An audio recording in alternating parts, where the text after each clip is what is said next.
குறைவாக இருக்கிறது. அதிக நேரத்தை எடுத்துக்கொள்ள முடியாது. எல்லாம் நீங்கள் வீட்டுக்குள்ள நாளைக்கு வரணும், நாளை கழிச்சு வரணும், செவ்வாய்க்கிழமை வரணும், இப்படி வந்துக்கிட்டே இருக்கணும். அல்லேலூயா, அல்லேலூயா. கண்ணுடைய நாம் ஜெபிக்கலாம். நல்ல பிதாவே, நன்றியோடு ஜெபிக்கிறோம். ஆசீர்வதிக்கப்பட்டதான காரணம் சொல்கிறாங்களே, திருவியாக கத்தரை வெளியேசித்து போதும் இந்த சமூகத்தில் காத்திருந்து ஜெபிக்கிறோம். உடைய வசனங்களை தியானிக்கிறோம். ஆண்டவரே, திரும்பினாலே எங்களை நிரப்புகிற தாய்மொழி கோடி சோத்திரத்தை இருக்கிறோம். பசுபாவியான தொடர்ந்து இந்த காற்று வேலையோடு இடைவிடும். ஆண்டவரே, நன்றி செலுத்துகிறோம். திருவியாக நாம மாத்திரமே செய்கிறோம். இயேசு கிறிஸ்துவின் நாமத்தில் ஜெபிக்கிறோம். ஜீவனுள்ள நல்ல பிதாவே, ஆமென். ஆமென். அல்லேலூயா, அல்லேலூயா. மயமண்டாவது கத்தனால் இப்போது இருக்கும். இந்த மயக்க சூப்பராக அதுக்கு நல்ல கத்த நல்ல அல்லேலூயா. இந்த காலையிலே வந்திருந்த அனைவருக்கு கத்துடைய வசனம் ஆசீர்வாதம் வந்திருக்குன்னு நினைக்கிறேன். ஏன்னா ஆண்டோடைய வசனம், அதனால கட்டாயம் என்ன செய்யும், ஆசீர்வாதமாக தான் இருக்கும். அதில் எந்த மாற்றமும் இல்லவே இல்லை. அல்லேலூயா. சரி, ஆண்டவர் நல்லவர். அந்த தொடர்ந்து அந்த வசனத்தை நான் தொடர்ந்து சிந்திக்கலாம் அப்படின்னு யோசித்து கொண்டிருக்கும் போது ஊழியக்காரர் பாடும்போது ஒரு வார்த்தை எனக்கு தொட்டது. நாம் எப்படியாவது ஆண்டவருக்கு பிரியமாய் வாழ வேண்டும். அல்லேலூயா, அல்லேலூயா. கர்த்தருக்கு பிரியமாய் நான் வாழ வேண்டும் என்று சொன்னார். அப்போ வேதத்துல ஒரு வசனத்துக்கு ஞாபகம் வந்தது. அதைத்தான் நாம் தியானிக்க போகிறோம். யோவான் எழுதின சுவிசேஷம் 8ஆம் அதிகாரம் 29ஆம் வசனத்தையும் 16ஆம் அதிகாரம் 32ஆம் வசனத்தையும் படிக்கலாம். யோவான் எழுதின சுவிசேஷம் 8ஆம் அதிகாரம் 29ஆம் வசனத்தையும் 16ஆம் அதிகாரம் 32ஆம் வசனத்தையும் வாசிப்போம். என்னை அனுப்பினவர் என்னுடனே கூட இருக்கிறார். பிதாவுக்கு பிரியமானதை நான் எப்போதும் செய்கிறபடினால் அவர் என்னை தனியே இருக்க விடவில்லை. அல்லேலூயா. வாசிக்கலாம். 16:32. இதோ நீங்கள் சிதறுண்டு அவனவன் தன் இடத்துக்கு போய் என்னை தனியே விட்டுவிடும் காலம் வரும். அது இப்பொழுது வந்திருக்கிறது. ஆனாலும் நான் தனிக்கிறேன். பிதா என்னுடைய கூட இருக்கிறார். அல்லேலூயா. சொல்லுமே. அப்படி நாம மகிமைப்படுவதாக. இந்த வருஷத்தின் இறுதி நாட்களில் வந்திருக்கிறோம். நம்முடைய ஆண்டுடைய வசனம் சொல்லுகிறது, உலகத்தின் முடிவு பரியந்தம் சகல நாட்களையும் நான் என்ன செய்வேன், உங்களோடு கூட இருப்பேன் ஆண்டவர் சொல்லியிருக்கார். கரங்களை கர்த்தரை மகிமைப்படுத்துவோமா? உலகத்தின் முடிவு பரியந்தம் நான் உங்களோட இருப்பேன் சொன்னார். அதே வேளையில நாம் சங்கீதங்களின் புத்தகம் 48ஆம் அதிகாரம் 14ஆம் வசனத்தை வாசிக்கும் போது, இந்த தேவன் என்னைக்கும் உள்ள சதா காலங்களிலும் நம்முடைய தேவன், அவர் மரண பரியந்தம் நம்மை நடத்துவார் இருக்கு. பிலிப்பியர் 1ஆம் அதிகாரம் 5ஆம் வசனம் சொல்லப்பட்டிருக்கிறது. இந்த தேவன் இயேசு கிறிஸ்து வருகை வரைக்கும் நம்மளே கிரியை செய்கிற தேவனாக அவர் நம்மோடு இருக்கிறவராக இருக்கிறார். அந்த 1:5 மாத்திரம் வாசிங்களேன். பிலிப்பியர் 1ஆம் அதிகாரம் 5ஆம் வசனம். உங்களில் நற்கிரியை தொடங்கினவர் அது இயேசு கிறிஸ்துவின் நாள் பரியந்தம் அவர் என்ன செய்வாராம், நம்மளை நடத்தி வருவார், நம்மை நடத்துவார், நம்மை நடத்தி கொண்டு போகிறார். இந்த உலகத்துல பல சம்பவங்கள் நடக்கிறது, பல விதமான விபரீதங்கள் நடக்கிறது, விபத்துக்கள் நடக்கிறது, மரண சம்பவங்கள் நடக்கிறது. உலகத்துல எத்தனையோ பேருடைய சூழ்நிலைகள் மாற்றப்பட்டு விட்டது. கடந்த 2-3 வருஷத்துக்கு முன்னால பார்த்தா உலகமே லாக்டவுன் ஆயிடுச்சு. வருஷத்துக்கு நான் பிறந்து கிட்டத்தட்ட 65 வருஷம் 64 வருஷம் ஆச்சு. இந்த மாதிரி ஒரு லாக்டவுனை பார்த்ததே கிடையாது. இருக்கிற வயசானவங்க கேட்டீங்கன்னா அது மாதிரி உலகத்துல பார்த்துக்க முடியாது. இப்போ அப்படிப்பட்ட ஒரு நிலைமைகள் வந்தது. ஆனால் எல்லா சூழ்நிலைகள் வந்தாலும் ஆண்டவர் இயேசு நமக்கு வாக்கு பண்ணியிருக்கிறார், உலகமே நம்மை விட்டு பிரிந்து போனாலும் நான் உங்களுடனே இருப்பேன். பயன்படுத்துமா? அல்லேலூயா. உலகத்திற்கு எல்லாமே நம்ம விட்டு போய்விட்டாலும் ஆண்டவர் சொல்றாரு, நான் உங்க கூட இருப்பேன். அல்லேலூயா. அதுதான் நமக்கு ஒரு விசுவாசம், தைரியம். நாம் எப்போதும் நாம் நடந்து போகும்போது, வரும்போது, பயணம் பண்ணும்போது, எங்க போனாலும் வந்தாலும் நமக்கு ஒரு நம்பிக்கை இருக்கிறது. தேவனுடைய பிள்ளைகளுக்கு ஒரு நம்பிக்கை இருக்குது. ஆண்டவர் சொல்லியிருக்கிறாரு, நான் உங்களுடனே இருப்பேன். ஹல்லேலூயா, ஹல்லேலூயா. உலகத்தின் முடிவு பரியந்தம் மாத்திரமல்ல, மரண பரியந்தம் மாத்திரமல்ல, இயேசு கிறிஸ்து வருகை வரைக்கும் அவர் நம்மோடு இருக்கிறதாக இருக்கிறார். இயேசு கிறிஸ்து நேற்றும் இன்றும் என்றும் மாறாதவர். ஹல்லேலூயா. உலகத்தில் எது மாறினாலும் அவர் வார்த்தைகள் மாறாது, வாக்குத்தத்தங்கள் மாறாது. அந்த வார்த்தைகள் என்ன செய்யாது? வானமும் பூமியும் ஒழித்து போனாலும் ஒரு வார்த்தைகள் என்ன செய்யலாம்? மாறாது. இங்கே யோவான் சுவிசேஷம் 14ஆம் அதிகாரத்தை நாம் வாசிக்கும் போது ஆண்டவர் இயேசு கிறிஸ்துடைய மரண நாளை பற்றி அவர் சொல்லிக் கொண்டிருக்கிறார். சீசர் எல்லாரும் கூடியிருக்கும் போது ஆண்டவர் சொன்னாரு, நீங்க எல்லாரும் என்ன செஞ்சிருவீங்க? சிதறண்டு போவீர்கள், எல்லாரும் என்னை தனியா விட்டுட்டு போயிடுவேன் சொன்னாங்க. ஆனா மத்தேயு சுவிசேஷத்துல நான் வாசிக்கும் போது அங்கே பேதுரு சொன்னா, ஆண்டவரே எல்லாரும் போயிட்டு போனா நான் மாத்திரம் என்ன செய்ய மாட்டேன். ஆனா முதல்ல ஓடனே வந்தான். ஹல்லேலூயா, ஹல்லேலூயா. ஓடனே மாத்திரமல்ல, அவன் போய் சபிக்கவும் சத்தியமானவன் தெரிந்தான். யாருன்னு தெரியாது, அவர் எந்த ஊருக்காரர் யாரே தெரியாது என்ன செஞ்சானா? சபிக்கவும் சத்தியமானவன் ஆரம்பித்தான். ஆனா ஆண்டவர் இங்கே சொல்லுங்க காரியத்தை சொன்னாரு, நான் தனியா இருக்க மாட்டேன். ஏன்னா என் கூட யார் இருக்கிறா? பிதா இருக்கிறார். ஹல்லேலூயா, ஹல்லேலூயா, ஹல்லேலூயா. ஆண்டவர் இயேசு கிறிஸ்து நம்மை கைவிடாத தேவன். அவர் கடைசி வரைக்கும் நடத்துகிறவர், மரண வரையும் நடத்துகிறவர், இயேசுடைய வருகை வரைக்கும் நடத்துகிறவர். அவர் நமக்கு ஆலோசனை நடத்துகிறவர். சங்கீதம் 32 சொல்லப்பட்டது, உன் கண்ணை வைத்து உனக்கு ஆலோசனை நடத்துவேன். ஹல்லேலூயா, ஹல்லேலூயா. ஆண்டவரை நடத்துவதில் ஆச்சரியமானது. ஆண்டவரை வழி நடத்தல் நாம் இஸ்ரவேல் ஜனங்களை 40 ஆண்டுகள் அவர் வனாந்தர பாதையில் வழங்குவது எத்தனையோ விதமான சூழ்நிலை கர்த்தர் நடத்தினார். ஒரு விஷயம், அவர் முன்னாலே செங்கடல் இருக்கிறது, 2 பக்கம் மலைகள் இருக்கிறது, பின்னாலே எகிப்தை துரத்தி கொண்டு வருகிறார்கள். என்ன செய்வதென்று தெரியவில்லை. ஆனால் ஆண்டவர் செஞ்ச தெரியுமா? வனாந்தரத்திலே வழிகளை உண்டாக்கினார், கடலில் வழியை உண்டாக்கினார்.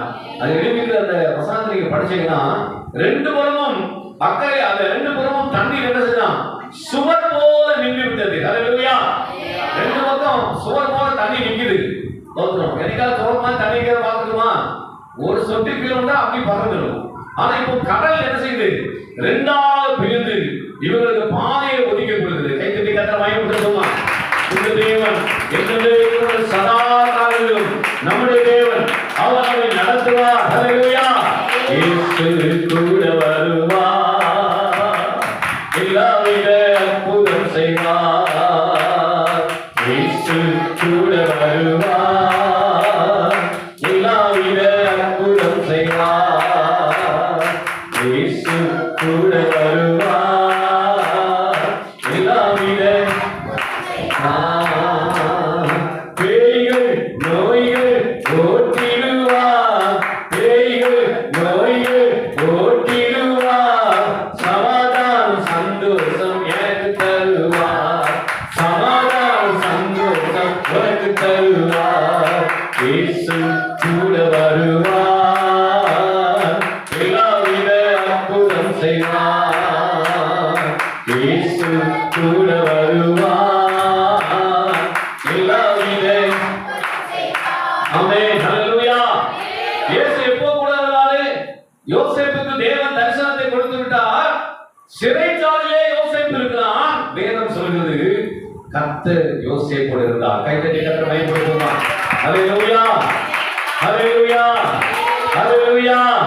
சிறைச்சாலையிலே நீங்க இருந்தாலும், கிறிஸ்து நிமித்தமாய் பாடுகள் கட்டப்பட்ட சூழ்நிலையில் காணப்பட்டாலும், நமக்கு ஒரு பிரச்சனைகள் இருக்கிறது நாம் யோசித்தாலும், அந்த சூழ்நிலையில் இயேசு நமக்கு கூட இருப்பார். சாது சுந்தர் சிங் அவருடைய வாழ்க்கையிலே மிகுந்த ஒரு போராட்டமான நிலைமையிலே அவர் ராத்திரியில் படுத்து கொண்டு ஆண்டவரை கேட்டார், ஆண்டவரே நீர் என்னோடு இருக்கிறீரா இல்லையா? ஏன் எனக்கு இவ்வளவு பிரச்சனை, ஏன் எனக்கு பாடுகள், ஏன் இவ்வளவு உபத்திரவம், ஏன் இவ்வளவு கண்ணீர் என்று சொல்லி அப்படியே புலம்பிக் கொண்டு அப்படியே படுத்துட்டார். அப்படியே படுத்து தூங்கிட்டார். தூங்கும்போது ஆண்டவர் ஒரு சொப்பனத்தை காட்டினார். ஒரு கடல் ஓரமாய் அந்த பாதங்கள் பட்டா என்ன செய்யும் தெரிகிற மாதிரி ஒரு இடத்துல சாது சுந்தர் சிங் பார்க்கிற ஒரு தரிசனத்தை என்ன செய்யுதுன்னா, 4 கால்கள் அப்படி நடந்து போயிட்டே இருக்குது. ஒரு குறிப்பிட்ட இடம் போனோடனே பயங்கரமான இந்த சேறு சகதி இருக்கு சொல்லுவோம் பார்த்தீங்களா, அந்த மாதிரி இடம். அந்த இடத்தை கடந்து போக முடியாது. மிகுந்த நெருக்கடியான சூழ்நிலைகள். இப்ப பார்த்தா 2 காலம். இப்ப 2 காலமா தான் என்ன செய்யுது? நடந்து வந்து கொண்டிருக்கிறது. ஆண்டவர்கிட்ட டக்கு முடிச்சு கேட்டார், ஆண்டவரே இந்த இக்கட்டான சூழ்நிலை கைவிட்டு விட்டீரோ அப்படின்னு சொல்லும்போது ஆண்டவர் சொன்னாரா, இல்லவே இல்லப்பா, அந்த இக்கட்டான சூழ்நிலை நான் என்ன செஞ்சேன் தெரியுமா? உன்னை என் தோள்ல தூக்கிட்டு நான் நடந்தேன். என்னுடைய பாதங்கள் தான் என்ன செஞ்சது? அந்த கஷ்டத்தை சுமந்ததுன்னு சொன்னார். கைவிட்டு பயன்படுத்துமா? நமக்கு பாடுகள் வரும்போது, நம்மை பரியாசம் பண்ணுகிற தேவர்கள் நம்முடைய ஆண்டவர். நமக்கு உபத்திரம் வரும்போது, பிரச்சனைகள் வரும்போது அந்த பாடுகளை சகித்துக் கொள்ள பலன் தந்து நம்மை நடத்துகிறவர். ஹல்லேலூயா. அப்போஸ்தலன் பவுல் தன்னுடைய வாழ்க்கையிலே பலவீனம் வந்தபோது, பலவீனமா இருக்கும்போது அவன் சொல்லுகிறான், ஆண்டவரிடத்திலே ஜெபிக்கிறான், ஆண்டவரே இந்த முள் என்னை விட்டு என்ன செய்ய வேண்டும்? அகல வேண்டும். ஆண்டவரிடத்திலே ஜெபம். ஆண்டவர் சொன்னாரு, இல்லப்பா என் கிருபை உனக்கு போதும். அதை தாங்கிக் கொள்வதற்கு என்ன தருவேன்? கிருபை தருவேன். நாம் பொறுமையை கொண்டிருப்பது 10ஆம் அதிகாரத்தை வாசிக்கிறோம். நாம் நமக்கு சோதனையை கொடுத்து அதை தப்பித்துக் கொள்ளத்தக்கதான போக்கையும் அவர் உருவாக்குவார். கரகத்தை கத்தரை மயப்படுத்துவார். சோதனை அனுப்புவதால அந்த சோதனை ஜெயிக்க பலன் தருவார். சோதனை ஜெயிக்க பலன் தருவார். ஏன்னா எப்போது அவர் நம்ம கூட இருக்கிறார். அவர் நம்ம கூட இருந்து நம்மை நடத்துவார். இந்த வசனம் சொல்லப்பட்டிருக்கிறது, தேவன் என்னோடு கூட இருக்கிறார். நீங்க எல்லாரும் விட்டு போனாலும் நான் தனித்து இருக்க மாட்டேன். ஆண்டவர் என்ன செய்யறாரு? 16:32 சொல்றாரு, நான் தனித்தினேன். நான் என்ன செய்ய மாட்டேன்? தனித்து இருக்க மாட்டேன். 29ஆம் வசனத்தை சொல்றாரு. அவர் என்ன சொல்றாரு? அந்த 8:29 ஸ்தோத்திரம் வாசிங்க. யோவான் 8:29. என்னை அனுப்பினவர் என்னுடனே இருக்கிறார். பிதாவுக்கு பிரியமானதை எப்போது நான் செய்கிறபடினால் அவர் என்னை தனித்திருக்க விட மாட்டார். எப்ப தனித்திருக்க விட மாட்டாரு? ஆண்டவரை விட மாட்டாரு, கைவிட மாட்டாரு, ஒரு நாள் கைவிட மாட்டாரு. உண்மை, அது சத்தியம், அது மாறாது. ஆனா ஆண்டவர் என்ன சொல்றாரு அப்படின்னா, நாம் பிதாவுக்கு பிரியமானதை செய்ய வேண்டும். அல்லேலூயா. மனுஷனுக்கு பிரியமானதா, உலகத்துக்கு பிரியமானதா, உலகத்தின் மனுஷர்களுக்கு பிரியப்படுத்துகிற விதமா நடக்காம கர்த்தரை பிரியப்படுத்த வேண்டும். அல்லேலூயா. ஒரு மனுஷன் ஆண்டவரை பிரியப்படுத்துவானால் ஆண்டவர் அவனோடு இருந்து அவனை பாதுகாத்து வழி நடத்துவார். யோசேப்புடைய சரித்திரம் நான் ஏன் அடிக்கடி சொல்றேன்னா, அவனுக்கு பாடுகள் வந்த போது, பிரச்சனைகள் வந்த போது, போராட்டங்கள் வந்த போது ஆண்டவர் அவனோடு கூட இருந்த காரணம் என்னன்னா, அவன் பிதாவை சித்தம் செய்யும்படியாக, பிதாவை பிரியப்படுத்தும்படியாக ஒரு பாவம் செய்திருந்ததான சூழ்நிலைகள் வந்த போது கூட அது எல்லாத்தையும் தட்டி விட்டு தேவ சித்தம் செய்யணும். அல்லேலூயா. அல்லேலூயா. அவன் பாருங்க, துண்டக்கான துணியக்கான ஓடினான். அவன் சட்டையை பிடிச்சி இழுக்கிறான். அவன் துணியை கூட விட்டுட்டு என்ன செய்யறான்? நான் விடுவாங்க போனாலும் பரவாயில்ல, உங்களை என்ன செய்ய மாட்டேன், பாவம் செய்ய மாட்டேன் ஓடினான். ஏன் ஓடினான்? நான் பிதாவை சித்தம் செய்ய முடியாது, பிதாவை பிரியப்படுத்த முடியாத உலகத்தில் நான் வாழ வேண்டும். நீங்கள் நான் உலகத்தில் வாழ்கிறது கொஞ்ச காலம். அந்த காலத்தில் நாம் என்ன செய்யணும்? பிதாவை பிரியப்படுத்தும். நம்ம பிரியப்படுத்துறோம், நம்முடைய மாம்சத்தை பிரியப்படுத்துறோம், நம்ம குடும்பத்தை பிரியப்படுத்துறோம், பிள்ளைகளை பிரியப்படுத்துறோம், நம்ம சொந்தக்காரரை பிரியப்படுத்துறோம், அல்லது நமக்கு இருக்கிற ஊழியக்காரரை பிரியப்படுத்த விரும்புகிறோம். அப்படி பிரியப்படுத்தவே கூடாது. நான் யாரை பிரியப்படுத்தணும்? தேவனை முதலாவது பிரியப்படுத்தணும். தேவனுக்கு பிரியமானது என்னதென்று சோதித்து பாருங்கள் அப்படின்னு சொல்லப்படுகிறது. ஆண்டவருக்கு பிரியமானதை செய்யும்படியாக நாம் முயற்சி பண்ண வேண்டும். ஆண்டவருக்கு பிரியமானதை தான் என்ன செய்யணும்? செய்ய வேண்டும். அல்லேலூயா. அல்லேலூயா. பிதாவுக்கு பிரியமானதை இயேசு செய்தார். என்ன செஞ்சாரு? அவர் ஞானஸ்நானத்துக்கு தேவையில்லை. அவர் ஞானஸ்நானம் எடுத்து கரையேற்ற போது பரிசுத்த ஆவியானவருடைய சத்தம் மேலிருந்து வருகிறது. இவர் என்னுடைய நேசகுமாரன், இவரில் நான் என்ன செய்கிறேன்? அப்ப பிதாவுக்கு பிரியமானதை செஞ்சதுனால மேல ஒரு சத்தம் வருது. நான் என்ன செய்கிறேன்? இவர் மேல பிரியமா இருக்கிறேன். அல்லேலூயா. அல்லேலூயா. எனக்கு பிரியமானதை செய்ய எனக்கு கற்றுத்தாரும் நீரே என் தேவன், நல்ல பரிசுத்த ஆவியானவர் செம்மையான வழியிலே நடத்த வேண்டுமே. செம்மையான உமக்கு பிரியமானதை செய்ய எனக்கு கற்றுத்தாரும் தெய்வமே. அல்லேலூயா. பிதாவுக்கு வேதத்தில் நாம் 1 சாமுவேல் புத்தகம் 15ஆம் அதிகாரம் 22ஆம் வசனத்தை நாம் வாசிக்கும் போது வாசிக்கும் பார்ப்போம். 1 சாமுவேல் புத்தகம் 15ஆம் அதிகாரம் 22ஆம் வசனம்.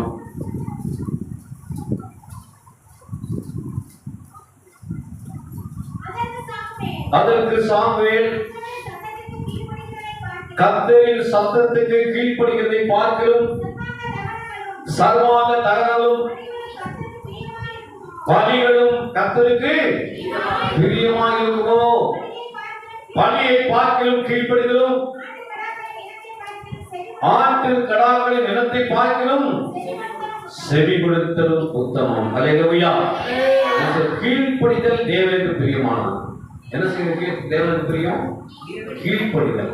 முதல்ல ஒரு மனுஷனுடைய வாழ்க்கையில உயர்வு வரணும்னா அவன் முதல்ல கீழ்ப்படியணும். வேதம் சொல்லு தாழ்மையிலவனுக்கு அவர் கிருபை அளிக்கிறாரே. அல்லேலூயா, அல்லேலூயா. தன்னை தான் தாழ்த்துகிற எவனும் உயர்த்தப்படுவான்.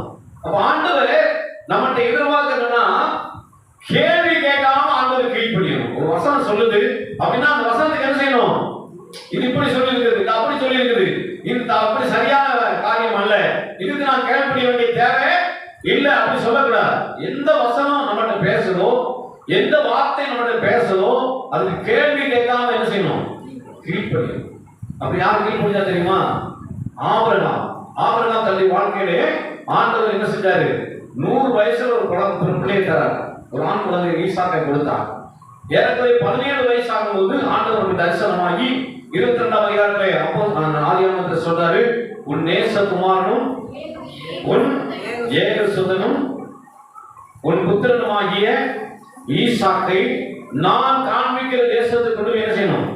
பலியிட வேண்டும். அவர் சொன்ன என்ன செஞ்சாரு? நேரம் மனைவிட்டு போய் என்னமா சாரா இந்த மாதிரி ஆண்டவர் வந்து சொல்றாரு, நான் என்ன செய்யணும்? இந்த பையனை போய் பலி கொடுக்க போனதுன்னா அம்மா மகன் கிளம்ப கொண்டிருப்பாங்க.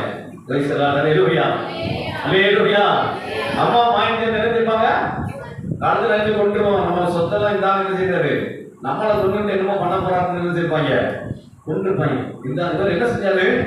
உடனே கீழ்ப்படிந்து சேலம் கட்டி கொண்டு வேலைக்காக கூட்டிக் கொண்டு தேவன் காண்பிக்கும் இடத்துக்கு போனார். கரையை கட்டி கத்தர் பயன்படுத்துவோம். எதுக்கு சொல்றீங்களே? ஈசாக்கு மூலமாக சந்ததி உருவான்னு சொன்னீங்களே, எப்படி நான் இதை பரிசெலுத்த முடியும்? அது தகவல் வழி. அவன் எடுத்து என்ன செஞ்சணும்? சாம்பலாக்கிடணும். அல்லேலூயா. ஒரு வார்த்தை ஆண்டவர் பேசல. ஆண்டவர் சொன்னதுக்கு அப்படியே கீழ்ப்படிந்து போனார். ஆண்டவர் என்ன சொன்னா தெரியுமா? இந்த ஆதியாகமம் 22ஆம் அதிகாரம் 18ஆம் வசனம் படிங்க. 22ஆம் அதிகாரம் 18ஆம் வசனம். நீ என் சொல்லுக்கு கீழ்ப்படிந்தபடியால் பூமியில் இருக்கிற சகல ஜாதிகளுக்கும் என்ன செய்வ?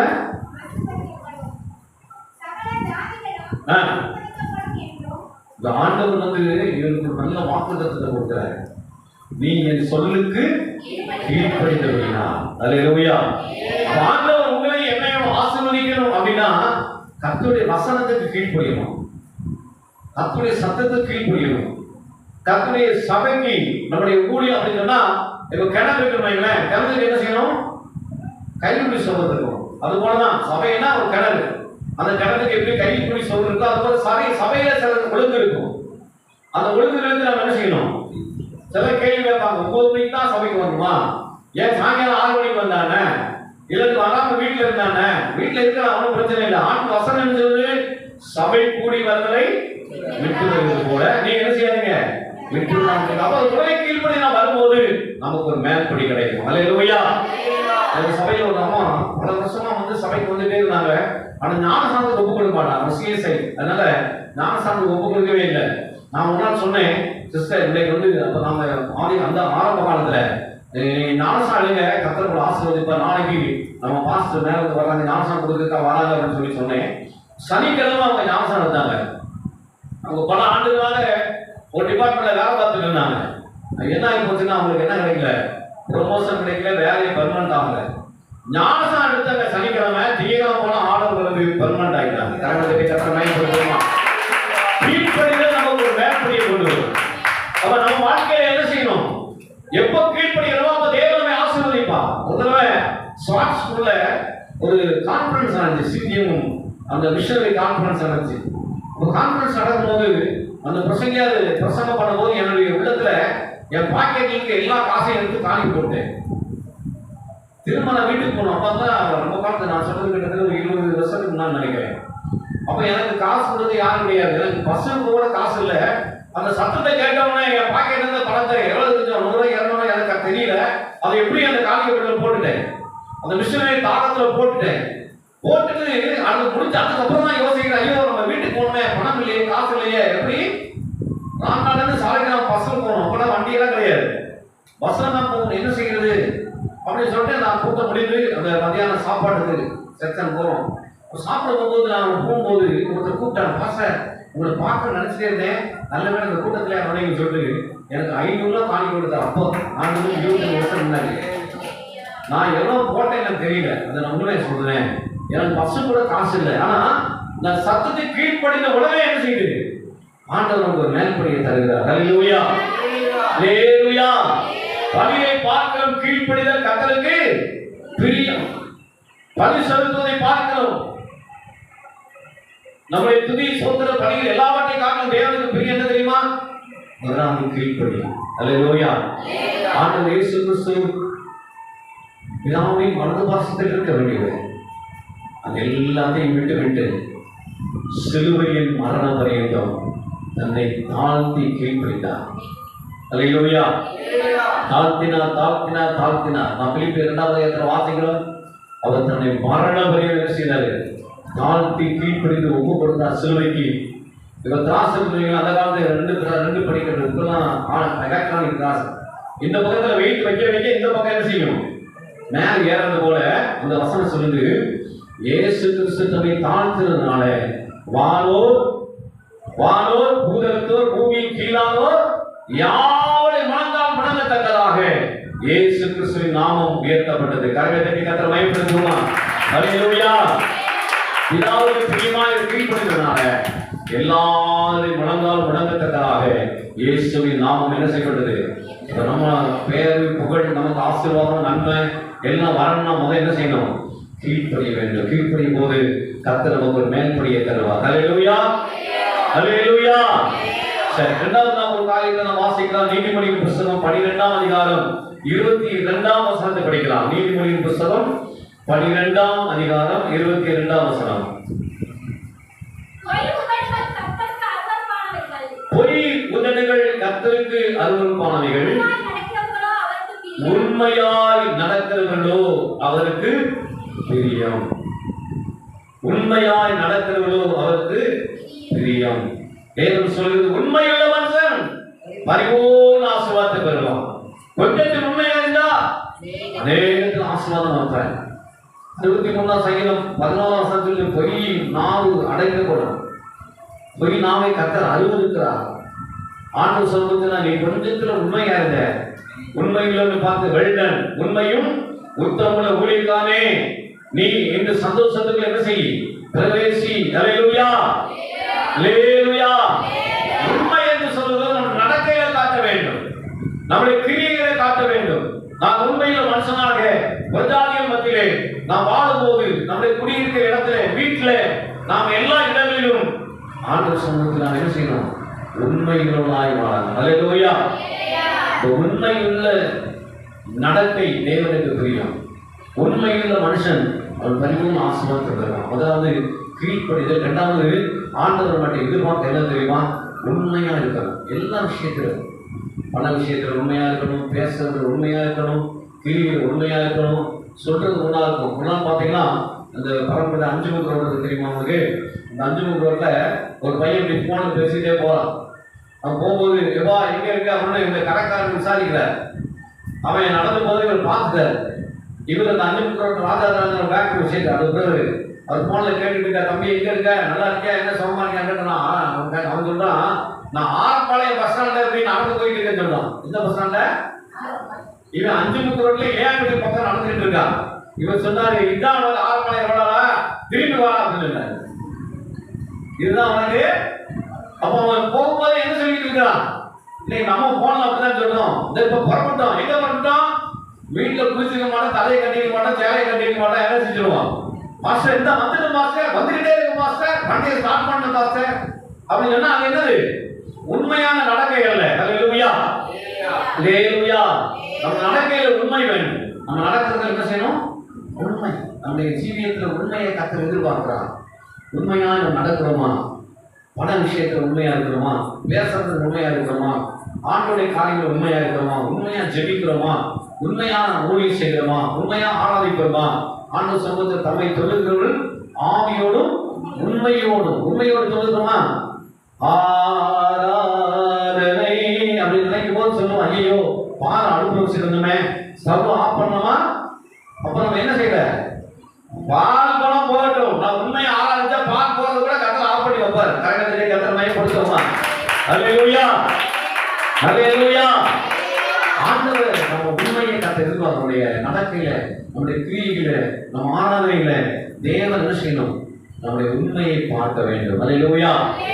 சரி, மூன்றாவதாக நான் வேதத்தில் வாசிக்கும் போது ஆண்டவர் இப்படி சொல்லும்போது சொல்றாரு, ஆண்டவரின் வசனம் இப்படி சொல்லுது. 2 கொரிந்தியர் புத்தகம் 9ஆம் அதிகாரம் 7ஆம் வசனத்தை வாசிக்கலாம். 2 கொரிந்தியர் புத்தகம் 9ஆம் அதிகாரம் 7ஆம் வசனம். சீக்கிரம் வாசிங்க.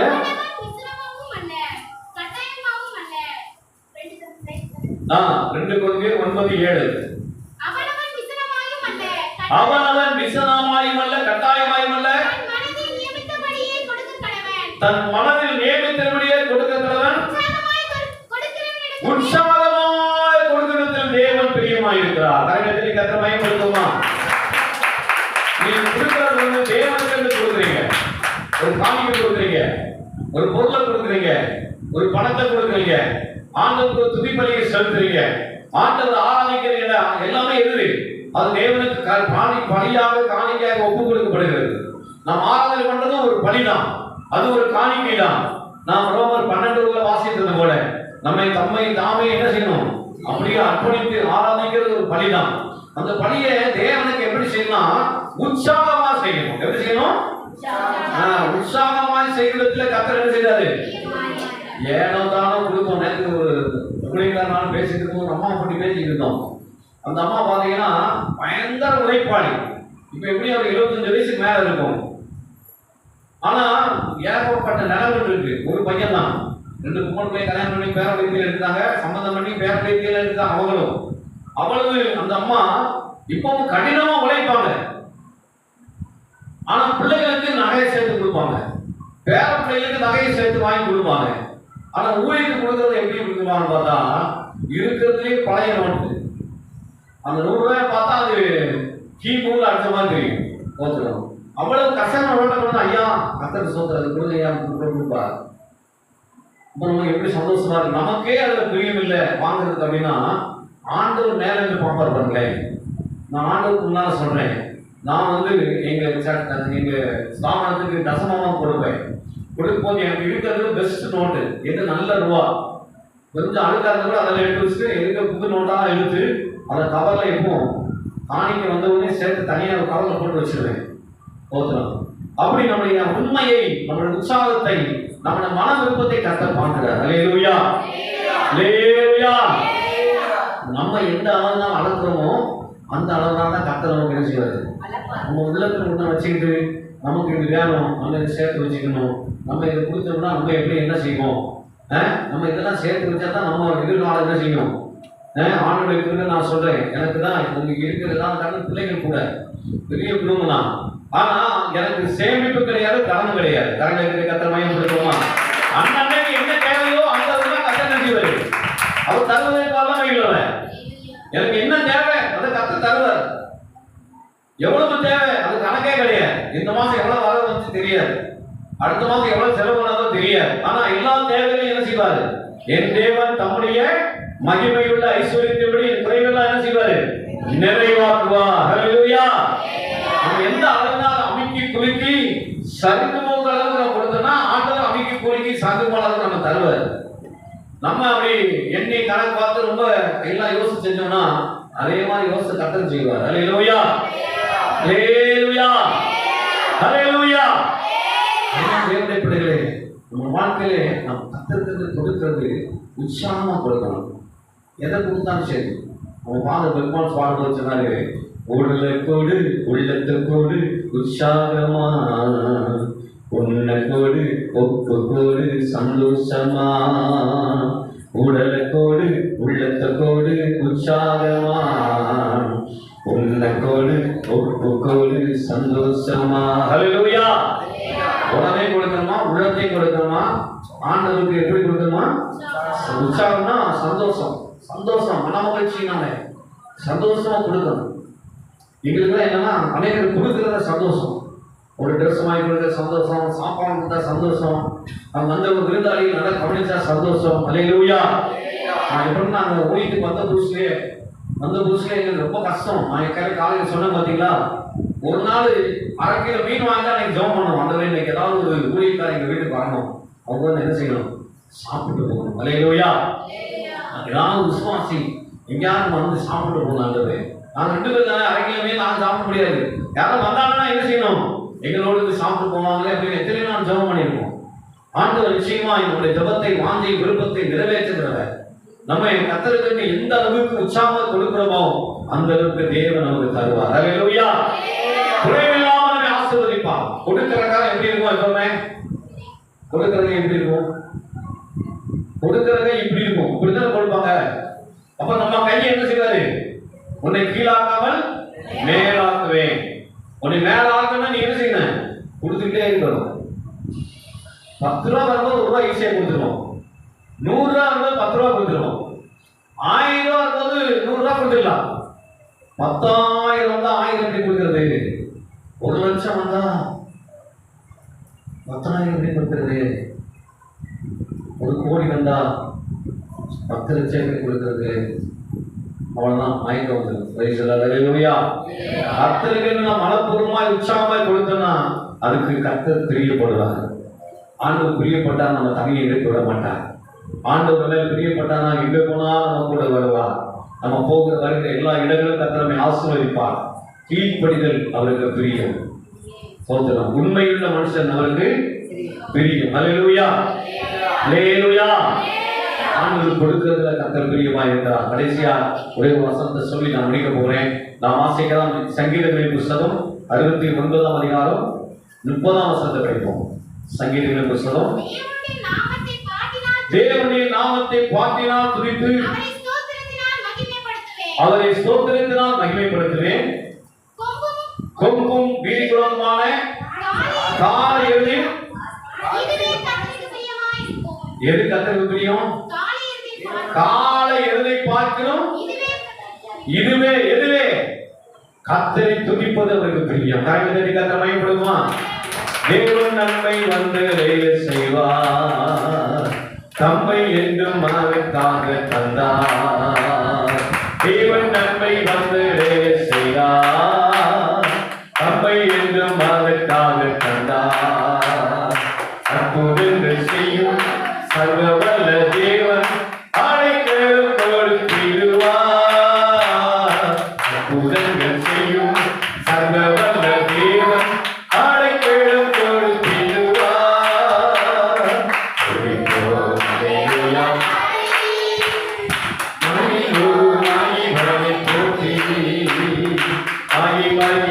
தேவ மகிமை தேவ தேவனுக்கே மகிமை. ஹல்லேலூயா. தேவ தேவ தேவனுக்கே மகிமை. துதிக்கிறோம். ஹல்லேலூயா. ஆண்டவர் வசனம் சொல்லுது, முன்பும் இடிபமான காலை எருதை பார்க்கிறோம். தேவனை துதிப்பது அவருக்கு என்னது? துதிக்கணும். தேவனை எப்போ துதிக்கணும்? எப்போதும் துதிக்கணும். எப்போதும் கர்த்தரை துதிக்க வேண்டும். ஹல்லேலூயா. ஹல்லேலூயா. வாழ்க்கையில நீங்க பாத்தீங்கன்னா ஆண்டவரை எப்போதும் துதிச்சிட்டு இருக்கணும். ஆண்டவருடைய எதிர்பார்க்கிறது ஒண்ணே ஒண்ணுதான், ஸ்தோத்திரம். நாம் சங்கீத புத்தகத்துல வாசிக்கிறோம். 50ஆம் சங்கீதத்துல 15ஆம் வசனத்தை படிக்க பார்ப்போம். சங்கீதம் 50:15. ஆபத்து காலத்தில் என்னோடு கூப்பிடு, நான் உன்னை விடுவிப்பேன், நீ என்னை மகிமைப்படுத்துவாய். அதுக்கு மேல ஒரு வசனம் படிங்க. 14. நீ தேவனுக்கு ஸ்தோத்திரம் பண்ணிட்டு உன்னதமானவருக்கும் பொறுமையும் செலுத்து. ஆபத்து காலத்துல ஆண்டவர் சொன்னாரு, தேவனுக்கு நீ என்ன செய்யணும்? ஸ்தோத்திரம் பண்ணிவிடணும். எப்போ பார்த்தாலும் கர்த்தருக்கு என்ன செய்யணும்? ஸ்தோத்திரம் ஸ்தோத்திரம் ஸ்தோத்திரம் ஸ்தோத்திரம் சொல்லிட்டே இருக்கணும். அல்லேலூயா. 2 புத்தகத்துல ஒரு சம்பவத்தை வாசிக்கிறோம். அங்கு சொல்லப்பட்டிருக்கிறது, பழைய ஏற்பாட்டு காலத்துல ஆசாரியர்கள் லேவியர்கள் என்ன செய்யணும் அப்படின்னா, அந்த ஸ்தோத்திரம் ஆசரிப்பு கூடாரத்தை செய்கிற பொருட்களை தூக்கி தூக்கி என்ன செய்யணும்? சொன்னதுக்கிட்டே போகணும். அந்த ஆண்டவர் பார்த்தீங்கன்னா அந்த 14 அதிகாரம் நினைக்கிறேன், அங்க சொல்றாரு, அந்த தாவீது தன்னுடைய பிள்ளைங்க அந்த லேவியரை பார்த்து சொல்றாரு, இனி நீங்க என்ன செய்ய வேண்டிய அவசியம் இல்லை, சுமக்க தேவையில்லை. நீங்க என்ன செய்ய வேண்டிய அவசியம் இல்லை, சுமை சுமக்க தேவை இல்லை. ஏன் சுமக்க தேவையில்லை அப்படின்னு சொல்லி பாத்தீங்கன்னா, நீங்க என்ன செய்யணும் அப்படின்னா, நீங்க எப்போது பார்த்தா என்ன செய்யணுமா? தேவனை துதித்துக் கொண்டிருக்க வேண்டும். அல்லேலூயா. உங்களுக்கு என்ன வேலை கொடுத்திருக்கு அப்படின்னா, நீங்க என்ன செய்யணும்? எப்போது என்ன செய்யணும்? தேவனை துதிக்க வேண்டும். தேவன் நம்மளுடைய எதிர்பார்க்கிற என்னது? எப்போ பார்த்தா நீங்க என்ன செய்யணும்? ஆண்டவரை ஸ்தோத்திரம் பண்ணணும். எப்போ ஸ்தோத்திரம் பண்ணணும் சொல்லி பாத்தீங்கன்னா, ராத்திரியில ஸ்தோத்திரம் பண்ணுமா, காலையில ஸ்தோத்திரம் பண்ணுமா. அப்ப என்ன செய்யணும்? வாசிக்கிற ஒரு வசனத்தை வாசிக்கிற 1 நாளாகமத்தின் புத்தகம் 23ஆம் அதிகாரம் 23ஆம் வசனம் படிங்க. 1 நாளாகமம் 23ஆம் அதிகாரம் 23ஆம் வசனம்.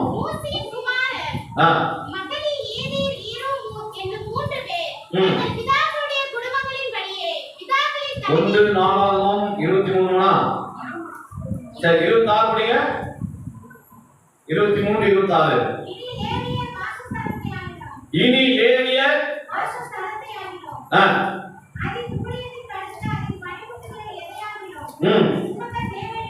சுமக்க தேவையில்லை. அப்ப என்ன செய்யணும்? 30ஆம் படிங்க.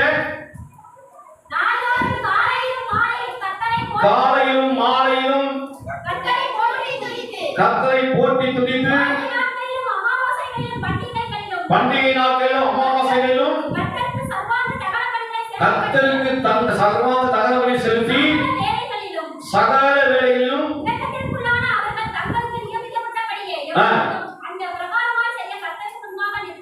அவங்க எப்போ பார்த்தா என்ன செய்யணும்? கர்த்தரை என்ன செய்யணும்? துதித்துக் கொண்டே இருக்க வேண்டும். துதிப்பேன் துதிப்பேன் துதித்துக் கொண்டே இருப்பேன், உம்மை துதிப்பேன் துதிப்பேன் துதித்துக் கொண்டே இருப்பேன். தேவனுக்கு பிரியமானது என்ன தெரியுமா? தேவனை ஸ்தோத்திரம் பண்ணணும். தேவனை கருத்தை எதிர்பார்க்கிறார். ஆண்டவரை எதிர்பார்க்க என்னது? ஸ்தோத்திர பணிகளை எதிர்பார்க்கிறார். எல்லா சூழ்நிலையிலும் ஆண்டவர்களை மகிமைப்படுத்தணும், என்னை துதிக்கணும்.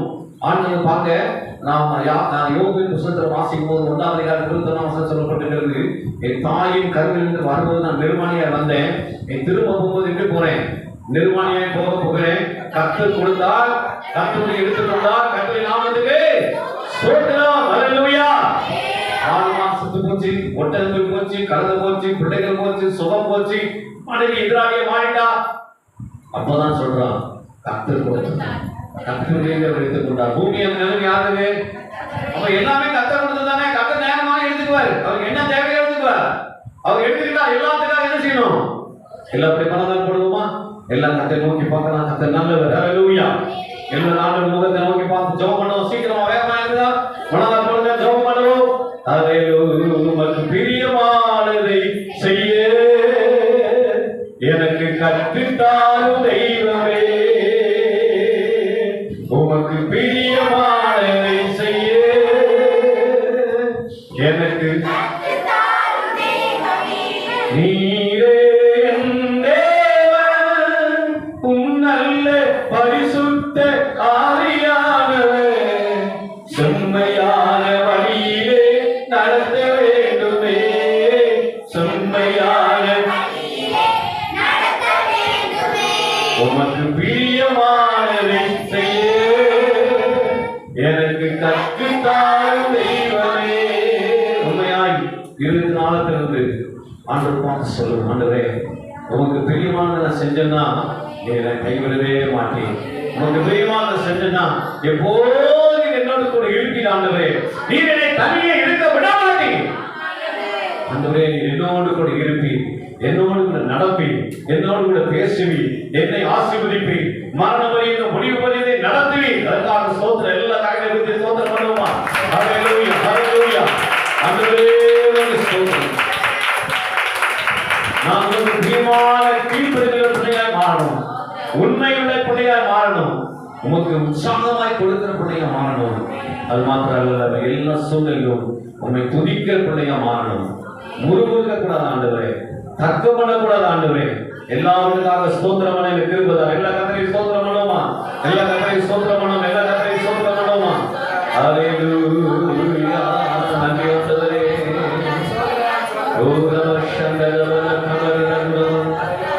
இயேசுவே நல்லது. ஹalleluya.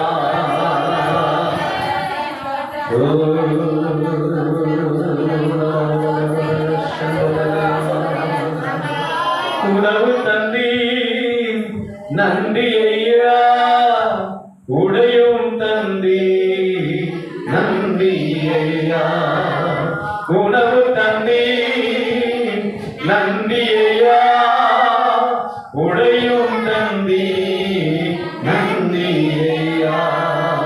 ஸ்தோத்திரபலி ஸ்தோத்திரபலி அப்பாவுக்கு, துதியும் அப்பாவுக்கு, ஸ்தோத்திரபலி ஸ்தோத்திரபலி அப்பாவுக்கு, துதியும் கனமும். ஆமாண்டவரே, எல்லா துதியும் எல்லா கணத்தையும் உமக்கு நாங்கள் செலுத்துகிறோம். ஆண்டவரே, உமக்கு பிரியமானது செய்யும் போது எங்களோடு இருப்பீர் ஆண்டவரே. உமக்கு பிரியமானது என்னது என்று சொல்லி காணிகளை பார்த்தோம். உமக்கு கீழ்ப்படிய வேண்டும், உண்மையில் உள்ள இருக்கணும், உற்சாகமாய் கொடுக்கணும். உண்மை எந்த நேரமும் எல்லாவற்றுக்காக உமக்கு ஸ்தோத்திர செலுத்தினாங்க. அப்படிப்பட்ட இருதயத்தை எனக்கு தாரும், எங்களுக்கு தாரும், எங்களை வீழ்ப்பையும். எங்க வாழ்க்கையில ஆண்டவரே, கடந்த வருஷத்துக்கு நாங்கள் முறுமுறுத்தாலும், எரிச்சல் இருந்தாலும், கோபப்பட்டால் அதெல்லாம் மன்னித்து வருகிற புதிய ஆண்டு எல்லாவற்றுக்காகவே துதிக்க எனக்கு உதவி செய்யும். உதவிகளின் கனியாகிய ஸ்தோத்திர பலியை செலுத்த உதவி செய்யும். இதனால் கூடியிருந்த நம் பிள்ளைகளுக்காக ஸ்தோத்திரம். நான் அறியாமல் வந்து உடைய பிள்ளைகளோடு ஆராதிக்க, உடைய நாமத்தை உயர்த்த கற்றுக் கொடுத்த கிருபைக்காக ஸ்தோத்திரம். நாளை மலர் கூட்டங்களெல்லாம் பொறுப்படுத்தி நடத்தும் பிரயாணங்களை Incoming voice call from Mukala Kapanon Sim Sim 2. நாமத்தை ஜெபிக்கிறோம் ஜீவனுள்ள நல்ல பிதாவே. Incoming voice call from Mukala Kapanon Sim Sim 2. நாமத்தை ஸ்தோத்திரி. பிதாவே கர்த்தரை ஸ்தோத்திரி. Incoming voice call from Mukala Kapanon Sim Sim 2. ஆமென். நம்முடைய கர்த்தராகிய இயேசு கிறிஸ்துவின் கிருபையும் பிதாவாகிய தேவனுடைய அன்பும் பரிசுத்த ஆவியாருடைய அன்யோன்யமும் ஐக்கியமும் சமாதானமும் சந்தோஷமும் நம்மோடு இருக்கிற சகல பரிசுத்தவான்களோடும் இன்றும் என்றும் சகல நாட்கள் இருப்பதாக. அல்லேலூயா அல்லேலூயா அல்லேலூயா. கர்த்தருடைய ஸ்தோத்திரம். கர்த்தரை ஆசீர்வதிப்பார். கர்த்தரை ஸ்தோத்திரம்.